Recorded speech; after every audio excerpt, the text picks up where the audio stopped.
Hello दोस्तों, नमस्कार। मेरा नाम है संदीप और आप सभी का वेलकम है नथिंग इम्पॉसिबल के यूट्यूब चैनल पर। आशा करता हूं और उम्मीद करता हूं आप सभी बहुत ही अच्छे होंगे और आप सभी की प्रिपरेशन भी बहुत ही अच्छे तरीके से चल रही होगी। तो फ्रेंड्स, आज के इस वीडियो में हम लोग यूजीसी नेट फर्स्ट पेपर में एग्ज़ाम 2022 और 23 के पॉइंट ऑफ व्यू से, इसके साथ ही साथ करंट टाइम में जो आपका एग्ज़ाम होने वाला है उसके भी पॉइंट ऑफ व्यू से आईसीटी वाले यूनिट से, जिसको हम लोग इंफॉर्मेशन एंड कम्युनिकेशन टेक्नोलॉजी बोलते हैं, हिंदी में जो है सूचना एवं संचार प्रौद्योगिकी इसको कहा जाता है। तो इस यूनिट से जो है हम एसआईक्यू जो है कवर करने वाले हैं। एसआईक्यू का मतलब सुपर इंपॉर्टेंट क्वेश्चन को यहाँ पर हम कवर करेंगे और इसमें जो है मैं आपको 25 क्वेश्चन प्रोवाइड करूंगा और ये सभी प्रश्न अपने आप में काफ़ी ज़्यादा इंपॉर्टेंट है। अगर आपने कुछ भी नहीं पढ़ा है तो अच्छी बात है, अगर कुछ भी नहीं पढ़ा है तो ये जो मैं सीरीज आपको प्रोवाइड कर रहा हूँ इंपॉर्टेंट क्वेश्चन की, इनको आप वॉच करिएगा,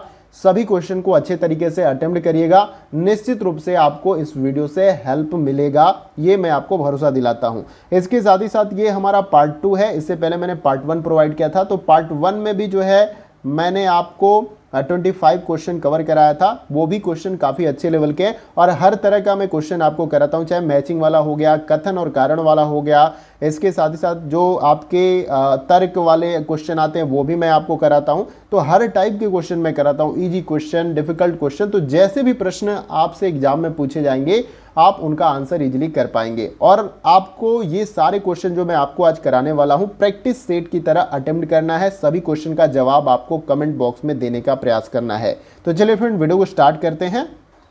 सबसे पहला जो क्वेश्चन यहाँ पर दिया गया आप देख सकते हैं, क्वेश्चन नंबर 1। इसमें पूछा जा रहा है कि निम्नलिखित में से कौन से कथन सही हैं। तो ऐसे कई सारे क्वेश्चन आपसे एग्जाम में पूछे जाते हैं अलग अलग यूनिट से, लेकिन ये जो है आपका सूचना एवं संचार प्रौद्योगिकी वाले यूनिट से क्वेश्चन मैंने लिया है। तो देखिए यहाँ पर कुछ स्टेटमेंट्स दिए गए हैं और जो कथन सही है उसको ही हमें फाइंड करना और नीचे दिए गए इन 4 विकल्पों में से अपना सही आंसर कमेंट बॉक्स में बताना है। तो काफ़ी अच्छे लेवल का क्वेश्चन है, इसका जवाब आप सभी कमेंट बॉक्स में ज़रूर दें। और वीडियो कंटिन्यूअस आगे चलती रहेगी। आपको करना है क्या है, सिंपली कि वीडियो को पॉज कर लेना है ताकि आपके पास पर्याप्त समय हो प्रश्नों को समझने के लिए। देन उसके बाद आप आंसर जरूर कमेंट बॉक्स में बताएं। देखिए यहाँ पर इस क्वेश्चन का जो हमारा राइट आंसर हो जाएगा वो है आपका ऑप्शन नंबर ए, यानी कि पहला यहाँ पर केवल सही है। रैम में भंडारित डाटा तक हार्ड ड्राइव के डाटा की तुलना में ज़्यादा तेजी से पहुंचा जा सकता है। अगर आप लैपटॉप या कंप्यूटर कुछ भी इस्तेमाल करते होंगे तो आप सभी को पता होगा कि जो रैम होता है, रैंडम एक्सेस मेमोरी, उसमें जो भी भंडारित डेटा होता है उसकी तुलना में हार्ड ड्राइव के डेटा की जो तुलना में जो है तेजी के साथ जो है वहां पर पहुंचा जा सकता है। तो याद रखना कि रैम में जो डाटा होता है उसमें आप तेजी के साथ पहुंचकर उन डाटा को एक्सेस कर सकते हैं कंपैरिजन देन हार्ड ड्राइव के डेटा की तुलना में। तो उम्मीद है आपको समझ में आ रहा होगा। तो यहां पर केवल पहला कथन सही है जो कि आपका ऑप्शन ए में दिया गया है, इसलिए हमारा ऑप्शन ए क्या है, राइट आंसर। आइए अगला क्वेश्चन देखते हैं। अगला क्वेश्चन हमारा है क्वेश्चन नंबर 2। देखिए इसमें पूछा जा रहा है कि निम्नलिखित में से उस विकल्प का चयन करें जिसमें केवल आदान युक्तियां यानी कि इनपुट डिवाइसेस शामिल है। तो बेसिकली आपको इन चारों विकल्पों में से ऐसे विकल्प का चुनाव करना है जो कि इनपुट डिवाइस है। इनपुट और आउटपुट डिवाइस के बारे में आप सभी को पता है, मैंने कई बार भी आपको बताया है। तो बेसिकली इसमें जो इनपुट डिवाइस हैं उसी विकल्प को आपको चुनना है और कमेंट बॉक्स में अपना राइट आंसर बताना है। देखिए यहाँ पर इस क्वेश्चन का जो हमारा राइट आंसर हो जाएगा वो है आपका ऑप्शन नंबर डी, यहाँ पर राइट आंसर हो जाएगा। ये आपका जॉयस्टिक होगा, यहाँ पे आधा न बन गया तो इसे आपको याद रखना है। आधा जब मैं यहाँ पे बना देता हूँ। जॉयस्टिक जो है जिसे गेम खेलते हैं, कीबोर्ड के बारे में बताइए, माउस है और डिजिटाइजर है। तो ये सभी जो है आपके क्या है, इनपुट डिवाइस हैं। तो ऑप्शन डी में जितने भी विकल्प दिए गए हैं वो सब इनपुट डिवाइस हैं, इसलिए ऑप्शन डी हमारा राइट आंसर हो जाएगा। आइए अगला क्वेश्चन देखते हैं। अगला क्वेश्चन हमारा है क्वेश्चन नंबर 3। देखिए इसमें पूछा जा रहा है कि निम्नलिखित में से कौन सा, ये सा होगा, कौन सा कथन आईसीटी, ये हो जाएगा, आईसीटी के बारे में सही है, ये आपको बताने का प्रयास करना है। तो यहाँ पर कुछ स्टेटमेंट्स हैं आईसीटी के संदर्भ में और कौन सा ऑप्शन आपका सही होगा वही आपको बताना है इन चारों विकल्पों में से। देखिए यहाँ पर इस क्वेश्चन का जो हमारा राइट आंसर हो जाएगा वो केवल आपका क्यू यहाँ पर होगा। क्यू में दिया गया है कि समावेशी शिक्षा में अधिगम समर्थन के लिए आईसीटी का प्रभावी उपयोग सभी शिक्षार्थियों के लिए एक अच्छे शिक्षण का उदाहरण है। तो आईसीटी का फुल फॉर्म आप सभी को पता है, समावेशी शिक्षा का मतलब समान रूप से सभी को शिक्षा, ऐसा नहीं बिना भेदभाव के एक ही छत के नीचे समान रूप से जो शिक्षा प्रदान की जाती है वो समावेशी शिक्षा होती है। और अधिगम समर्थन के लिए जो है आईसीटी का प्रभावी उपयोग सभी शिक्षार्थियों के लिए एक अच्छे शिक्षण का उदाहरण है। तो आईसीटी का इस्तेमाल करके जो है ऐसी शिक्षा देने का प्रयास किया जाता है। बाकी पी जो है आपका सही नहीं है आईसीटी के संदर्भ में। क्यों सही है, इसलिए हमारा ऑप्शन बी क्या हो जाएगा, यहां पर राइट आंसर हो जाएगा। आइए अगला क्वेश्चन देखते हैं। अगला क्वेश्चन हमारा है क्वेश्चन नंबर 4। देखिए अपने आप में ये क्वेश्चन काफी बड़ा है। एक ही डिस्प्ले पे इतने सारे टेक्स्ट को लाना अपने आप में कठिन है, तो मैं प्रयास करता हूं कि क्वेश्चन कई पार्ट में ना हो, एक ही बार स्क्रीन पे शो हो, ताकि आपको इजीली क्वेश्चन पढ़ने के बाद सारा विकल्प भी दिख जाए, ताकि आप राइट आंसर इजीली दे पाएं। ऐसा आप देखते होंगे कि जब भी एग्जाम में आप यूजीसी नेट के बैठते हैं तो कई सारे ऐसे प्रश्न होते हैं बड़े बड़े, जिनका विकल्प नीचे होता है। आपको स्क्रॉल डाउन करके सारे प्रश्नों के ऑप्शन को और प्रश्न को देखना होता है, तो उस स्थिति में गलती होने के चांसेस बढ़ जाते हैं। अगर एक ही बार स्क्रीन पे जो है क्वेश्चन का विकल्प भी, क्वेश्चन भी शो होता है तो आसानी होती है, लेकिन मैं प्रयास करता हूं कि क्वेश्चन जो है एक ही बार में आपको शो हो।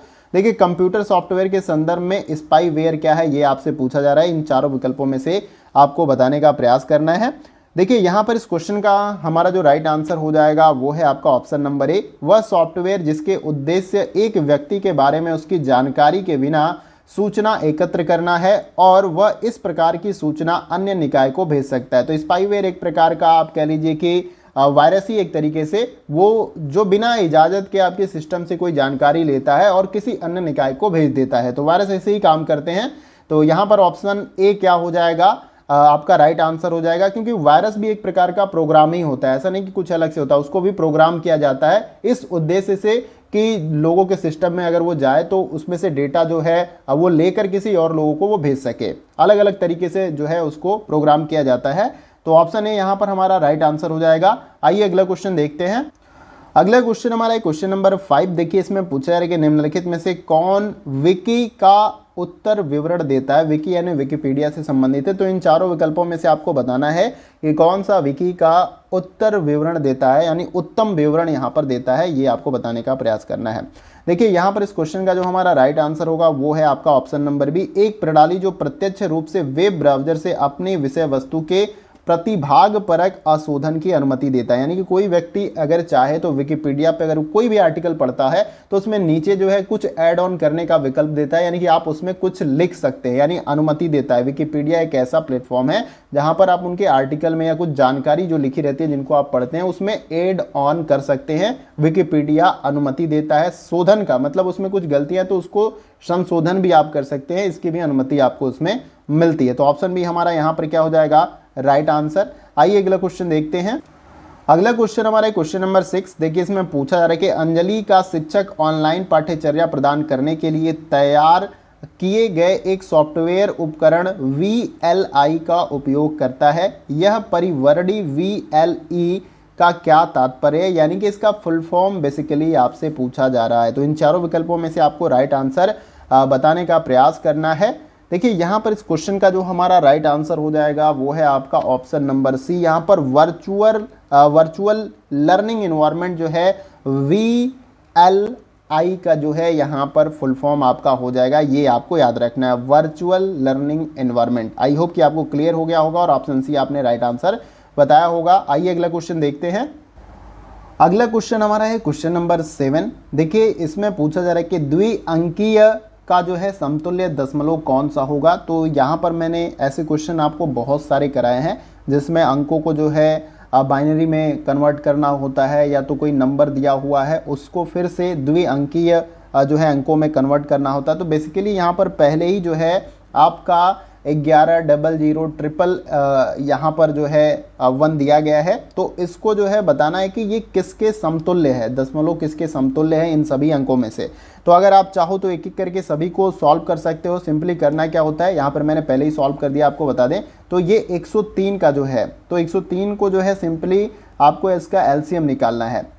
देखिए करना क्या है, सिंपली कुछ नहीं करना है, यहाँ पर 2 से आपको भाग देना है। अगर शेष बच जाएगा तो आपको 1 लिख देना है, अगर पूरा कट जाए तो आपको 0 लिखना है। इस तरीके से पूरा कटा लेना है इसके बाद से, और जो नंबर आपका आएगा यहाँ पर वो आपका बन जाएगा। तो जैसे 2 से देखिए यहाँ पर हम भाग दे रहे हैं, तो 2 पचे आपका 10 हो गया यहाँ पर, और ये 3 है, 2 एकम 2, तो यहाँ पर आपका 2 हो गया, 1 हो जाएगा आपका।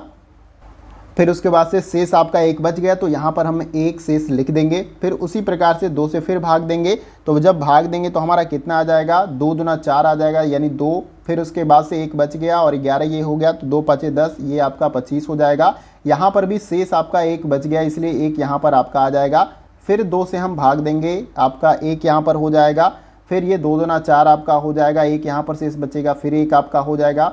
फिर 2 से भाग देंगे, 2 6 12, पूरा कटेगा तो 0 लिखेंगे। फिर 2 से भाग देंगे, 2 3 6, पूरा कटा तो फिर 0 हमने लिखा है यहाँ पर। फिर उसके बाद से 2 से हम भाग यहाँ पर देंगे, 2 से जब भाग देंगे तो आपका कितना हो जाएगा, 2 एकम 2, तो यहाँ पर आपका कितना बच जाएगा, 1 बच जाएगा और 1 यहाँ पर आ जाएगा क्योंकि शेष है। तो अब ये कितना आपका बन जाएगा, अब ये जो आपका बनेगा वो आप लिखेंगे इस प्रकार से, 1 फिर 1 हो गया आपका, फिर आपका 00 हो गया, फिर 1, इस प्रकार से आप लिखेंगे, तब जाके आपका आंसर नीचे से लिखना है, आपको ऊपर से नहीं लिखना है। तो ऐसे आप निकाल सकते हैं। तो उम्मीद है कि आपको क्लियर हो गया होगा और राइट आंसर आप सभी ने जो है कमेंट बॉक्स में बताया होगा। नहीं समझ में आए तो भी आप कमेंट बॉक्स में जरूर बताइएगा। ऐसा बहुत सारा क्वेश्चन मैंने आपको पहले भी करा रखा है। आइए अगला क्वेश्चन देखते हैं। अगला क्वेश्चन हमारा क्वेश्चन नंबर 8। देखिए इसमें पूछा जा रहा है कि निम्नलिखित में से कौन सा एक प्रकार का मालवेयर है जिसे सॉफ्टवेयर सिस्टम में जानबूझकर डाल दिया जाता है, जो पूर्व निर्धारित स्थितियां उत्पन्न होने पर दुर्गाहपूर्ण प्रकार्य शुरू कर देता है। तो ये आपको इन चारों विकल्पों में से बताना है। मॉलवेयर भी एक प्रकार का त्रुटिपूर्ण सॉफ्टवेयर होता है जो वायरस की तरह ही काम करता है आपके सिस्टम में जाकर। तो आपको बताना है कि वो कौन सा विकल्प है इन चारों विकल्पों में से। तो देखिए इसका जो राइट आंसर हमारा हो जाएगा वो है आपका ऑप्शन नंबर डी, लॉजिक बम। इन सभी विकल्पों में से एक जो है मालवेयर है, वो मालवेयर आपका लॉजिक बम है, जिसे सॉफ्टवेयर सिस्टम में जानबूझकर डाला जाता है, किसी भी व्यक्ति के द्वारा डाला जा सकता है, जो पूर्व निर्धारित स्थितियां उत्पन्न होने पर दुर्गाहपूर्ण प्रकार्य शुरू कर देता है, यानी कि समस्या आपके सिस्टम में उत्पन्न करता है। तो ऑप्शन डी यहाँ पर क्या हो जाएगा, राइट आंसर लॉजिक बम, ये याद रखना है। आइए अगला प्रश्न देखते हैं। अगला क्वेश्चन हमारा है क्वेश्चन नंबर 9। देखिए इसमें पूछा जा रहा है कि एक ऑपरेटिंग सिस्टम के बारे में कौन सा कथन सही है, यानी कि आपके कंप्यूटर में भी ऑपरेटिंग सिस्टम इस्तेमाल होता है, मोबाइल में भी इस्तेमाल होता है। तो बेसिकली यहाँ पर आपको बताने का प्रयास करना है कि एक ओएस या ऑपरेटिंग सिस्टम के बारे में कौन सा विकल्प आपका सही होगा। तो यहाँ पर जो आपका राइट आंसर हो जाएगा वो है आपका ऑप्शन नंबर सी। ओएस जो है पेरिफेरल्स को नियंत्रित करता है तथा मेमोरी और प्रोसेसर टाइम का आवंटन करता है। ये जो है आपका एक ऑपरेटिंग सिस्टम के संदर्भ में ये जो विकल्प है वो आपका क्या हो जाएगा, सही हो जाएगा, इसलिए ऑप्शन सी हमारा राइट आंसर है। आइए अगला क्वेश्चन देखते हैं। अगला क्वेश्चन हमारा क्वेश्चन नंबर 10। देखिए इसमें पूछा जा रहा है कि संग्राहक युक्तियों को न्यूनतम से अधिकतम क्षमता के सही क्रम में दर्शाने वाले विकल्प को हमें चुनना है। यहाँ पर न्यूनतम से अधिकतम यानी कि सबसे किसमें कम जो है डेटा स्टोर हो सकता है, फिर उसके बाद उससे बढ़ते हुए क्रम, एक तरीके से पहले सबसे कम फिर उससे अधिक, इस तरीके से आपको क्रम बनाना है। चारों में से बताने का आपको प्रयास करना है। तो देखिए यहाँ पर जो राइट आंसर आपका होगा वो है आपका ऑप्शन नंबर ए। पहले CD रोम हो जाएगा, फिर DVD रोम है, फिर ब्लू-रे। तो इस प्रकार से ये क्रम आपका CD रोम में जो है कम डेटा स्टोर होता है। आप सभी को पता है पहले के समय में एक CD में जो है मूवी की आधा जो मूवी कहते हैं आधा मूवी होती थी, फिर 2 CD उसमें होती थी, तब जाके कंप्लीट एक मूवी होती थी। लेकिन जैसे उसके बाद DVD आपका स्टोर के तौर पे आया तो उसमें 4-4 मूवी आने लगी, चाहे और भी मतलब मूवी के संदर्भ में मैं बता रहा हूँ। फिर उसके बाद से ब्लू-रे हो गया, उसमें उससे ज़्यादा डेटा स्टोर होता है। तो ऑप्शन ए जो है आपका सही हो जाएगा, न्यूनतम से अधिकतम क्षमता के सही क्रम के अंतर्गत। तो उम्मीद है कि आप सभी ने राइट आंसर बताया होगा। आइए अगला क्वेश्चन देखते हैं। अगला क्वेश्चन हमारा है क्वेश्चन नंबर 11। देखिए इसमें पूछा जा रहा है कि वायरलेस टेक्नोलॉजी के संबंध में निम्नलिखित में से कौन सा कथन जो है आपका राइट है। ये आपको बताना है कि P राइट है या Q राइट है या दोनों, जैसे भी है आपको बताने का प्रयास करना है। यहाँ पर कमेंट बॉक्स में आप अपना जवाब जरूर दीजिए। देखिए यहाँ पर राइट आंसर जो आपका हो जाएगा वो है आपका ऑप्शन नंबर ए, केवल P यहाँ पर सही हो जाएगा वायरलेस टेक्नोलॉजी के संबंध में।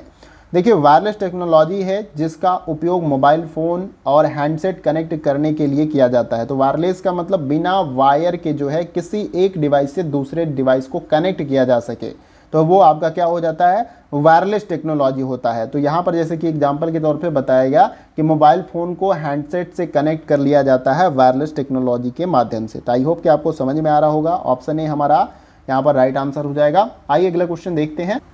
अगला क्वेश्चन हमारा है क्वेश्चन नंबर 12। देखिए इसमें पूछा जा रहा है कि कंप्यूटर के संबंध में निम्नलिखित में से कौन सा युग्म जो है सही नहीं है, ये आपको बताने का प्रयास करना है। सुमेलित नहीं है, यहाँ पर युग्म सही लिख देता हूँ, नहीं यहाँ पर टाइप नहीं हो पाया, सही नहीं है। तो इन चारों में से एक ऐसा विकल्प है जो आपका सही नहीं है, उसे ही फाइंड करके अपना राइट आंसर आपको बताना है। तो देखिए यहाँ पर इस क्वेश्चन में जो आपका राइट आंसर हो जाएगा वो है आपका ऑप्शन नंबर सी, ROM, यानी कि यहाँ पर जो दिया गया ROM, इसका मतलब रैपिड ऑनलाइन मेमोरी नहीं होता है, रीड ओनली मेमोरी होता है, ये आपको याद रखना है। और जो आपका रैम यहाँ पर होता है इसका मतलब होता है रैंडम एक्सेस मेमोरी। तो फुल फॉर्म से भी कई बार क्वेश्चन पूछता है, नहीं तो इनडायरेक्टली जो है पूछ देता है घुमा फिरा के, तो ये आपको याद रखना। बाकी 1 गीगाबाइट में ये सारा आपका सही हो जाएगा। फिर उसके बाद से CRT कैथोड रे ट्यूब होता है, CPU के फुल फॉर्म जो है सेंट्रल प्रोसेसिंग यूनिट होता है, ये आपको याद रखना है। आइए अगला क्वेश्चन देखते हैं। अब देखिए यहाँ पर क्वेश्चन नंबर 13 में आपसे पूछा जा रहा है कि CPU के 2 मुख्य अवयव कौन से हैं, ये आपको इन चारों विकल्पों में से बताने का प्रयास करना है। तो यहाँ पर इस क्वेश्चन का जो आपका राइट आंसर हो जाएगा वो है आपका option number A, control unit, और ALU आपका यहाँ पर हो जाएगा। ALU का मतलब आपका होता है अर्थमेटिक लॉजिक यूनिट। तो ये जो है आपके CPU के 2 मुख्य अवयव होते हैं, इसलिए ऑप्शन ए हमारा यहाँ पर राइट आंसर हो जाएगा। आइए अगला क्वेश्चन देखते हैं। अगला क्वेश्चन हमारा है क्वेश्चन नंबर 14। देखिए यहाँ पर पूछा जा रहा है कि वेब पेज के निर्माण हेतु निम्नलिखित में से किसका उपयोग किया जाता है। यानी कि जो वेबसाइट आप कभी भी आप गूगल पे सर्च करते हैं, कोई भी जानकारी होती है तो उनका अपना एक वेबसाइट होता है, और जैसे ही जो आप पेज देखते हैं वेबसाइट ओपन करने के बाद वो होम पेज आपको दिखता है, उसके बाद जैसे नेक्स्ट करके अगली लेयर या पेज पे आप जाते हैं, तो वो जो पेज तैयार होता है वेब पेज, उसको किस में तैयार किया जाता है, किस में बनाया जाता है, यही आपसे इन चारों विकल्पों में से पूछा जा रहा है। तो देखिए यहाँ पर इस क्वेश्चन का जो हमारा राइट आंसर होगा वो है आपका ऑप्शन नंबर डी, HTML आपका हो जाएगा। HTML में बनाया जाता है वेब पेज को। HTML का फुल फॉर्म होता है हाइपर टेक्स्ट मार्कअप लैंग्वेज, ये आपको याद रखना है। फुल फॉर्म भी पूछेगा तो भी याद रखना है। क्वेश्चन को देखिए मैं बताता भी चल रहा हूँ, कुछ क्वेश्चन के बारे में मैं डिटेल में भी जानकारी दे रहा हूँ, और बाकी प्रैक्टिस सेट की तरह तो मैं वीडियो आपको कंप्लीट करा रहा हूँ। तो मैं कोशिश कर रहा हूँ कि कम समय में ये सारे क्वेश्चन आपको प्रोवाइड करूँ, ताकि आपका जो बहुमूल्य समय है वो और भी आप स्टडी में लगा सको। आइए अगला क्वेश्चन देखते हैं। अगला क्वेश्चन हमारा है क्वेश्चन नंबर 15। देखिए इसमें पूछा जा रहा है निम्नलिखित में से कौन सा सर्च इंजन है। तो आई होप कि इसका राइट आंसर आप सभी बता पाएंगे, क्योंकि आज के समय में जो पॉपुलर सर्च इंजन है वो आप सभी जानते हैं, उसका इस्तेमाल लगभग सभी लोग करते हैं। तो इसका राइट आंसर उम्मीद है कि आप सभी कमेंट बॉक्स में जरूर देंगे। तो ये क्वेश्चन मैं आपको दे रहा हूँ, इसका जवाब आप सभी को देना है। आइए अब अगले क्वेश्चन को देखते हैं। अगला क्वेश्चन हमारा क्वेश्चन नंबर 16। देखिए इसमें पूछा जा रहा है कि ज्वाइंट फोटोग्राफी एक्सपर्ट ग्रुप यानी कि JPIG का उपयोग किसे कंप्रेस करने के लिए किया जाता है। यानी कि ये एक फाइल का फॉर्मेट है, खास तौर से आई होप कि आपको पता भी होगा, ये इमेज फाइल का एक फॉर्मेट है। तो यहाँ पर आपका राइट आंसर इमेज हो जाएगा। ये जो आपका JPG होता है, JPG फॉर्म में आपका सेव करने के लिए भी फोटो देता है। तो ज्वाइंट फोटोग्राफी एक्सपर्ट ग्रुप जो इसका फुल फॉर्म भी होता है, ये याद रखना है अगर फुल फॉर्म आपसे पूछे। और ये किस तरह का फॉर्मेट है, तो इमेज का फॉर्मेट है। ऑप्शन सी हमारा यहाँ पर राइट आंसर हो जाएगा। आइए अगला क्वेश्चन देखते हैं। अगला क्वेश्चन हमारा है क्वेश्चन नंबर 17। देखिए इसमें पूछा जा रहा है कि सूचना प्रौद्योगिकी का वह उपयोग जिसे समाज की आवश्यकताएं पूरी करने हेतु सरकार की क्षमता में सुधार करने के लिए किया जाता है, वो क्या कहलाता है, ये आपको बताने का प्रयास करना है। कि सूचना प्रौद्योगिकी का वह उपयोग जिसे समाज की आवश्यकताओं को पूरी करने हेतु, सरकार की क्षमता को सुधार करने हेतु या उसको बढ़ाने के लिए जो है उसका इस्तेमाल किया जाता है, तो वो क्या कहलाता है। तो देखिए आई होप कि आप सभी को पता है, वो जो है आपका ई शासन कहलाता है। ई का मतलब कि जो शासन प्रणाली हमारी होती है गवर्नमेंट की कार्य करने की, उसमें हम इंटरनेट का उपयोग करते हैं। जैसे सरकार को कुछ योजनाओं के बारे में बताना है या कुछ फॉर्म फिल करवाना है, कुछ योजनाएं हैं, तो उसके लिए उन्होंने वेबसाइट बना रखी है। उस वेबसाइट पर जाकर जो है आप फॉर्म कर सकते थे। नहीं तो जब ई शासन नहीं चलता था तो उस समय आपको फिजिकल फॉर्म में, यानी फॉर्म का जो हार्ड कॉपी होता वैसे भरना होता था और विभाग में जमा कराना होता था। तो यहाँ पर ई शासन का इस्तेमाल होता है। होप कि आप क्लियरली समझ पा रहे होंगे। तो ऑप्शन सी हमारा यहाँ पर राइट आंसर हो जाएगा। आइए अगला क्वेश्चन देखते हैं। अगला क्वेश्चन हमारा है क्वेश्चन नंबर 18। देखिए इसमें पूछा जा रहा है कि निम्नलिखित में से किसको द्वितीयक भंडार का एक रूप नहीं माना जाता है, ये आपको बताना है। सेकेंडरी मेमोरी का एग्जाम्पल इन चारों विकल्पों में से कौन सा नहीं है, ये आपको बताने का प्रयास करना है। यहाँ पर देखिए, यहाँ पर इस क्वेश्चन का जो हमारा राइट आंसर हो जाएगा वो है आपका ऑप्शन नंबर ए। रैम जो है सेकेंडरी मेमोरी का एग्जाम्पल यहाँ पर नहीं है। ये जो है आपका प्राइमरी मेमोरी का जो है एक एग्जांपल है। रैम है, रोम है, ये सारी चीज़ें क्या हैं आपके प्राइमरी मेमोरी के अंतर्गत आते हैं। बाकी हार्ड डिस्क, पेन ड्राइव और ये मेमोरी चिप जो होती हैं, ये सब क्या है आपके, ये आपके द्वितीयक भंडारण के जो है एग्जाम्पल हैं या द्वितीयक मेमोरी के आपके एग्जाम्पल हैं। तो आई होप कि आपको क्लियर हुआ होगा। तो ऑप्शन ए यहाँ पर राइट आंसर हो जाएगा। आइए अगला क्वेश्चन देखते हैं। अगला क्वेश्चन हमारा है क्वेश्चन नंबर 19। देखिए इसमें पूछा जा रहा है कि निम्नलिखित में से कौन सी युक्ति टेलीफोन लाइंस पर प्रदत्त को संचरित करने में कंप्यूटर को सक्षम बनाती है। ये आपको इन चारों विकल्पों में से बताने का प्रयास करना है। देखिए यहाँ पर इस क्वेश्चन का जो हमारा राइट आंसर हो जाएगा वो है आपका मॉडेम।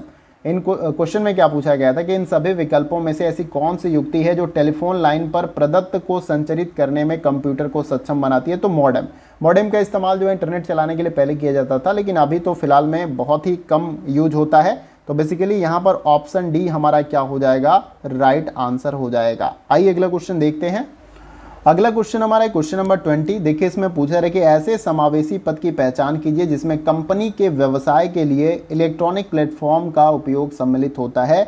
ये आपको इन चारों विकल्पों में से बताने का प्रयास करना है। देखिए यहाँ पर इस क्वेश्चन का जो हमारा राइट आंसर हो जाएगा वो है आपका option number A, E business जो है यहाँ पर आपका राइट आंसर हो जाएगा। ऐसा समावेशी पद की पहचान हमें करना था जिसमें कंपनी के व्यवसाय के लिए इलेक्ट्रॉनिक प्लेटफॉर्म का उपयोग सम्मिलित होता है, तो वो ई बिजनेस होता है। ई कॉमर्स जो है आपकी शॉपिंग वेबसाइट होती हैं जिस पर आप ऑनलाइन मोड में जो है ऑनलाइन माध्यम से कोई भी सामान परचेज करते हैं और वो आपके घर तक पहुंच जाता है। इसमें कई सारे फीचर्स अवेलेबल होते हैं। तो आई होप कि ये भी आपको क्लियर हो रहा होगा। ई मार्केटिंग में भी आप आई होप जानते होंगे जिसमें सोशल मीडिया और अन्य जो प्लेटफॉर्म है जिस पे जो है ऐड रन किए जाते हैं अलग अलग प्रोडक्ट का अलग अलग कंपनियों के द्वारा। ई गवर्नेंस के बारे में मैंने आपको पीछे बताया था। तो इन चारों विकल्पों के बारे में आपको अच्छे से क्लियर हो गया होगा।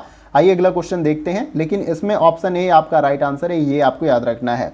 अगले प्रश्न को देखते हैं। अगला क्वेश्चन हमारा है क्वेश्चन नंबर 21। निम्नलिखित में से कौन सा एक शैक्षिक संस्थान के अनुक्षेत्र नाम डोमेन जो है सामान्यतः संबंधित है। तो बेसिकली क्वेश्चन में यही पूछा जा रहा है कि ऐसा कौन सा डोमेन है जो ज़्यादातर शैक्षणिक संस्थानों के द्वारा इस्तेमाल किया जाता है अगर वो अपनी वेबसाइट बनाते हैं। तो ये सभी डोमेन दिया गया है। वेबसाइट बनाने के दौरान हम डोमेन का इस्तेमाल करते हैं, एक तरीके से एड्रेस होता है हमारा।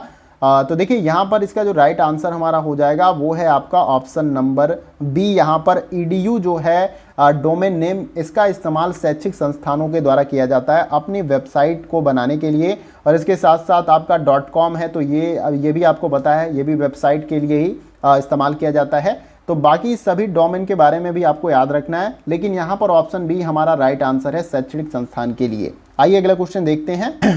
अगला क्वेश्चन हमारा है क्वेश्चन नंबर 22। देखिए यहाँ पर पूछा जा रहा है कि NMEICT का फुल फॉर्म क्या है। इन चारों विकल्पों में से फुल फॉर्म से एक क्वेश्चन आपसे जरूर पूछा जाएगा, तो सभी फुल फॉर्म को बड़ा केयरफुली और अच्छे तरीके से समझते हुए चलिए। देखिए यहाँ पर इस क्वेश्चन का जो हमारा राइट आंसर हो जाएगा वो है आपका option number B, national mission on education through information and communication technology जो है NMEICT का फुल फॉर्म है, ये आपको याद रखना है। आइए अगला क्वेश्चन देखते हैं। देखिए यहाँ पर क्वेश्चन नंबर 23 हमने छोड़ दिया, थोड़ा टाइप में वो मिस्टेक था तो इसलिए वो मैंने छोड़ दिया। सीधे हम क्वेश्चन नंबर 24 पर आ गए यहाँ पे। तो ये भी आपका मैचिंग वाला क्वेश्चन है। नीचे दिए गए समूह को समूह 1 में जो है ICT से संबंधित शब्द दिए गए हैं, जबकि समूह 2 में उनके क्रियाकलाप दिए गए हैं। तो दोनों को हमें आपस में मैच करना है। और यहाँ पर भी आपका दिया गया है सूची 1 और एक तरफ सूची 2। तो संक्षेप यहाँ पर है और क्रियाकलाप, तो सिंपली आपको मैच करना और नीचे दिए गए इन 4 विकल्पों में से अपना राइट आंसर बताना है। तो वीडियो को पॉज करके अपना राइट आंसर जरूर बताएं। तो देखिए सिंपली यहाँ पर आपका क्या दिया गया है, सबसे पहले तो देखिए इसमें सबसे पहले CPU दिया गया है। तो CPU किसके साथ मैच हो जाएगा, तो CPU आपका यहाँ पर दूसरे के साथ हो जाएगा। सेंट्रल प्रोसेसिंग यूनिट इसका फुल फॉर्म होता है। कंप्यूटर के अन्य घटकों के सभी कार्यों को नियंत्रण करता है CPU, एक तरीके से ब्रेन होता है कंप्यूटर का। फिर उसके बाद से यहाँ पर B दिया गया है, रैम यहाँ पर दिया गया है। तो ये किसके साथ आपका मैच हो जाएगा, तो ये आपका तीसरे के साथ मैच हो जाएगा। अस्थाई भंडारण जिसे प्राथमिक भंडारण के रूप में भी जाना जाता है, और रैंडम एक्सेस मेमोरी जो है इसका फुल फॉर्म होता है। फिर C दिया गया है, रोम दिया गया है यहाँ पर, तो ये किसके साथ मैच हो जाएगा, तो ये आपका चौथे के साथ मैच हो जाएगा। स्थायी भंडारण जो कंप्यूटर का विद्युत प्रवाह रुकने के बाद भी नहीं मिटता है, वो आपका रोम है यहाँ पर। रीड ओनली मेमोरी जो इसका फुल फॉर्म है।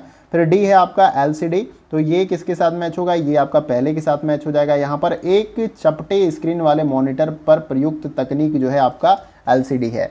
तो बेसिकली सिंपली आपको इस तरीके से मैच कर लेना और नीचे देखना है कि आपके मैचिंग के अकॉर्डिंग कौन सा कोड सही है। तो जैसे हमने मैच किया उसके अकॉर्डिंग ऑप्शन डी हमारा यहाँ पर राइट आंसर हो जाएगा। आइए अगला क्वेश्चन देखते हैं। अगला क्वेश्चन हमारा है क्वेश्चन नंबर 25 और ये वीडियो का हमारा लास्ट क्वेश्चन होगा। और एक क्वेश्चन हमने छोड़ दिया जिसमें काफ़ी ज़्यादा टाइपिंग में, देखिए बहुत सारा क्वेश्चन टाइप करना होता है तो उसमें कुछ गलतियां हो जाती हैं, लेकिन प्रयास करते हैं कि कम से कम गलतियां हो। लेकिन इतना सारा ऐसा तो है नहीं कि डायरेक्ट ये सारा क्वेश्चन आ जाता है, टाइप करना होता है। देखिए क्वेश्चन नंबर 25 में पूछा जाता है कि इंटरनेट जैसे सूचना संसाधनों तक पहुँच वाले समाज के कंप्यूटर साक्षर व्यक्तियों और इससे वंचित के बीच के अंतर को किसकी संज्ञा दी जाती है, ये आपको बताने का प्रयास करना है। तो इन चारों विकल्पों में से आप राइट आंसर अपना जरूर बताएं। देखिए यहाँ पर इस क्वेश्चन का जो हमारा राइट आंसर हो जाएगा वो है आपका option number B, digital divide की संज्ञा इसको दी जाती है। क्वेश्चन में आपसे स्पष्ट रूप से यही पूछा गया था, इंटरनेट जैसी सूचना संसाधनों तक पहुंच वाले समाज के कंप्यूटर साक्षर व्यक्तियों और इससे वंचित के बीच अंतर को किसकी संज्ञा दी जाती है, तो डिजिटल डिवाइड की संज्ञा दी जाती है। यानी कि एक ऐसे समाज के लोग जो इन तकनीकों का इस्तेमाल कर रहे हैं कंप्यूटर, और उसके साथ ही साथ जो है एक ऐसा समाज हमारा है जो इससे बहुत ज़्यादा परिचित या नहीं जानता इसके बारे में, तो ये डिजिटल डिवाइड का जो है इसको संज्ञा दिया जाता है, याद रखना। तो ऑप्शन बी यहाँ पर हमारा राइट आंसर है। और यहाँ पर ये वीडियो का सेशन हमारा कंप्लीट होता है। 25 क्वेश्चन हमने कवर कराए, इसमें से एक क्वेश्चन कवर नहीं करा पाए, टाइप में मिस्टेक था। तो उम्मीद है कि आपको वीडियो का सेशन पसंद आया होगा। सभी क्वेश्चन आपको अच्छे लेवल के क्वेश्चन मैंने कराए और सभी क्वेश्चन को आपने अटेम्प्ट किया होगा। और ये 24 जो क्वेश्चन मैंने आज कराए, तो इसमें से कितना स्कोर आपका रहा है ये आप कमेंट बॉक्स में लिखकर जरूर बताइएगा। अगर आपका स्कोर 20 प्लस आ रहा है तो आप काफ़ी अच्छे तरीके से प्रिपरेशन कर रहे हैं और आप काफ़ी अच्छा स्कोर करने वाले हैं पेपर 1 में। सभी यूनिट का भी मैं ऐसे ही क्वेश्चन आपको प्रोवाइड करूंगा। तो ईमानदारी से जितना आप अटेम्प्ट करेंगे, खुद से ईमानदार रहेंगे तो आप निश्चित रूप से सफल अपने जीवन में होंगे। अगर आप अपने आप से ईमानदार नहीं हैं तो आप सफल नहीं हो सकते अपने जीवन में, ये आपको याद रखना है। अगर आपने डिसाइड किया कि आज 6 घंटे हमें पढ़ना है तो 6 घंटे पढ़ना होगा। और क्योंकि कोई दूसरा व्यक्ति तो देखने नहीं जा रहा है कि आप 6 घंटे पढ़ रहे हैं, 4 घंटे पढ़ रहे हैं, चाहे मैं भी तो देख नहीं पा रहा हूँ कि आप कितना पढ़ रहे हैं, लेकिन आपको पता है, आप खुद से अगर आप हॉनेस्ट हैं, ईमानदार हैं, कि पता है आपको कि मैं 6 से 7 घंटे 8 घंटा पढ़ रहा हूँ ईमानदारी के साथ, तो निश्चित रूप से वो रिजल्ट आपको दिखेगा एग्जाम के बाद। तो उम्मीद करता हूं कि वीडियो का सेशन आप सभी को अच्छा लगा होगा। किसी क्वेश्चन को लेकर अगर आपको डाउट होगा तो आप कमेंट बॉक्स में लिखकर जरूर बताइएगा। और किसी और यूनिट से अगर आपको क्वेश्चन चाहिए, एग्जाम रिलेटेड क्वेरी है, तो भी आप कमेंट बॉक्स में पूछ सकते हैं। वीडियो कहीं से भी अच्छा लगे तो वीडियो को आप लाइक करके हमें अप्रिशिएट कर सकते हैं, इससे हमारा मोटिवेशन बना रहता है। ऐसे ही कंटिन्यूअस वीडियो आपको हम प्रोवाइड करते रहते हैं। और शेयर करें उन दोस्तों के साथ जिनको इसकी आवश्यकता है। इसके साथ ही साथ चैनल पर अगर आप नए हैं, पहली बार आप चैनल पे आ रहे हैं तो चैनल को सब्सक्राइब करिए और जो बगल में बेल आइकन का बटन होता है इस प्रकार से, उसको आप प्रेस कर लीजिए न्यू वीडियो की नोटिफिकेशन को पाने के लिए। तो फ्रेंड्स, आज के वीडियो में बस इतना ही। फिर मिलते हैं अगले वीडियो में कुछ और महत्वपूर्ण प्रश्नों के साथ। तब तक के लिए जय हिंद, जय